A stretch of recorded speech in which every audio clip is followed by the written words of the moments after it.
බලන්නේ මොකද ප්‍රභාකරන් නිරෝධය පොඩි වතුර කඩිත් දිය කඩිත් තිබ්බ යුද්ධේ ඉවර වෙලා මෙයාගේ ස්මාරකයක් හදිද්දි මාරම අභිමානයක් එන්නේ මේකේ ගෙවල් හදුවත් බැරිය බෑනේ නාන්ති කඩාව ගත්තා.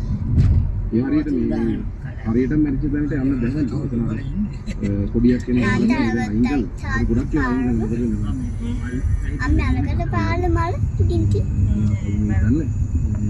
ගොඩක් වයින් කළා මොකද මේක තාටි පාලම් තාමත් දෙමළ මිනිස්සු ඉන්නේ ඒකට මිනිස්සුන්ගේ මෙන්ටැලිටි එකට ඒක ප්‍රශ්නයක් වෙනවා කියලා මම හිතලා තියෙනවා. මේ අපි තමයි මේ කියපු පාලම නෙවෙයි ඒකට වෙන්න. ඒ කියන්නේ බොඩි එක වැලි පේන කොයින්දනේ හම්බෙන්නේ පාල නාන්ති කඩාව කලපොත් ටිකක් ඈත දින අපි ඩ්‍රෝන් එක වලකට වෙන්නන්න.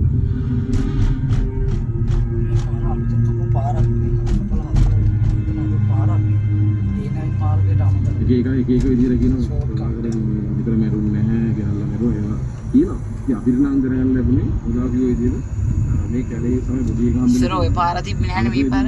තමයි මැරලා තියෙන්නේ. කර්ණෙදි. අර ඉතින් මේ පාල තිබ්බේ නැද්ද? මෙතන ඉඳිදී අද මරුණා. හෙට උදේ තමයි බොඩි එක හොයාගෙන තියෙන්නේ. මේ දින අර කඩලාන වගේ. අප්පා බල්ලේ. ඒ වගේ. ඕ බල්ලේ මෙල්ල. බලන්න මොකද?